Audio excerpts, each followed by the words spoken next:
शनि व्रत कथा। एक समय सभी नवग्रहों सूर्य, चंद्र, मंगल, बुध, बृहस्पति, शुक्र, शनि, राहु और केतु में विवाद छिड़ गया कि इनमें सबसे बड़ा कौन है। सभी आपस में ही लड़ने लगे और कोई निर्णय ना होने पर देवराज इंद्र के पास निर्णय कराने पहुंचे। इंद्र इससे घबरा गए और इस निर्णय को देने में अपनी असमर्थता जताई, परंतु उन्होंने कहा कि इस समय पृथ्वी पर राजा विक्रमादित्य हैं, जो कि अति न्यायप्रिय हैं, वे ही इसका निर्णय कर सकते हैं। सभी ग्रह एक साथ राजा विक्रमादित्य के पास पहुंचे और अपना विवाद बताया, साथ ही निर्णय के लिए कहा। राजा इस समस्या से अति चिंतित हो उठे, क्योंकि वे जानते थे कि जिस किसी को भी छोटा बताया वही कुपित हो उठेगा। तब राजा को एक उपाय सूझा। उन्होंने सुवर्ण, रजत, कांस्य, पीतल, सीसा,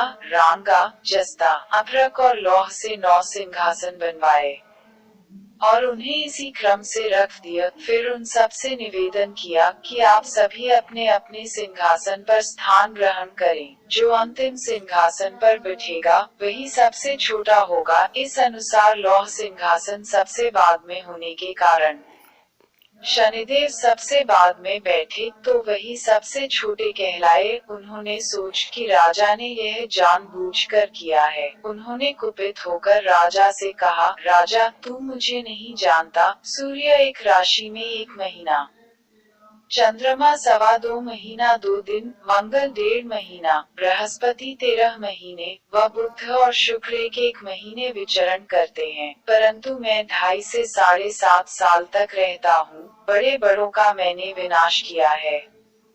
श्री राम की 7.5 आने पर उन्हें वनवास हो गया। रावण की आने पर उसकी लंका को बंदरों की सेना से परास्त होना पड़ा। अब तुम सावधान रहना। ऐसा कहकर कुपित होते हुए शनिदेव वहां से चले।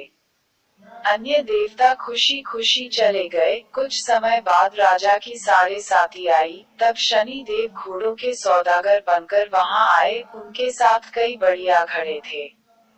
राजा ने यह समाचार सुन अपने यशपाल को अच्छे घोड़े खरीदने की आज्ञा दी। उसने कई अच्छे घोड़े खरीदे व एक सर्वोत्तम घोड़े को राजा को सवारी हेतु दिया। राजा ज्यों ही उस पर बैठा, वह घोड़ा सरपट वन की ओर भागा। भषण वन में पहुंच वह अंतर्धान हो गया और राजा भूखा प्यासा भटकता रहा। तब एक ग्वाले ने उसे पानी पिलाया। राजा ने प्रसन्न होकर उसे अपनी अंगूठी दी। वह अंगूठी देकर राजा नगर को चल दिया और वहां अपना नाम उज्जैन निवासी विका बताया। वहां एक सेठ की दुकान, उसने जल इत्यादि पिया और कुछ विश्राम भी किया। भाग्यवश उस दिन सेठ की बड़ी बिक्री हुई। सेठ उसे खाना इत्यादि कराने खुश होकर अपने साथ घर ले गया। वहां उसने एक खूंटी पर देखा कि एक हार टंगा है, जिसे खूंटी निगल रही है। थोड़ी देर में पूरा हार गायब था। तब सेठ ने आने पर देखा कि हार गायब जो है। उसने समझा कि विका ने ही उसे चुराया है। उसने विका को कोतवाल के पास पकड़वा दिया। फिर राजा ने भी उसे चोर समझकर हाथ पैर कटवा दिए। वह चैरंगिया बन गया और नगर के बाहर फेंकवा दिया गया। वहां से एक तेली निकल रहा था, जिसे दया आई और उसने एविका को अपनी गाड़ी में बिठा लिया। वह अपनी जीप से बैलों को हाँकने लगा। उस काल राजा की शनि दशा समाप्त हो गई। वर्षा काल आने पर वह मल्हार गाने लगा। तब वह जिस नगर में था, वहां की राजकुमारी मनभावनी को वह इतना भाया कि उसने मन ही मन प्रण कर लिया कि वह उस राग गाने वाले से ही विवाह करेगी। उसने दासी को ढूंढने भेजा। दासी ने बताया कि वह एक चौरंगिया है, परंतु राजकुमारी ना मानी। अगले ही दिन से उठते ही वह अनशन पर बैठ गई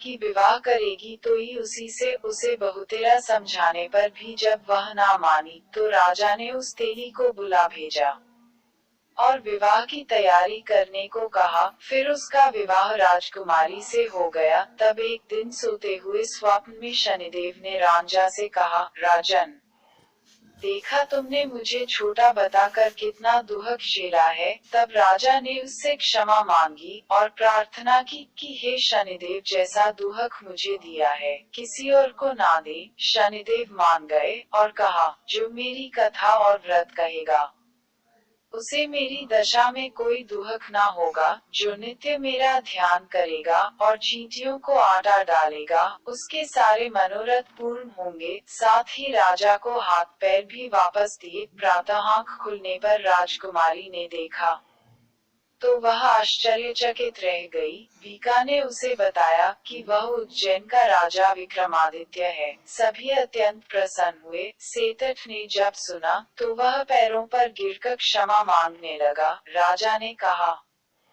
कि वह तो शनिदेव का कोप था, इसमें किसी का कोई दोष नहीं। सेठ ने फिर भी निवेदन किया कि मुझे शांति तभी मिलेगी जब आप मेरे घर चलकर भोजन करेंगे। सेठ ने अपने घर नाना प्रकार के व्यंजनों ने राजा का सत्कार किया। साथ ही सबने देखा कि जो खूंटी हार निगल गई थी वही अब उसे उगल रही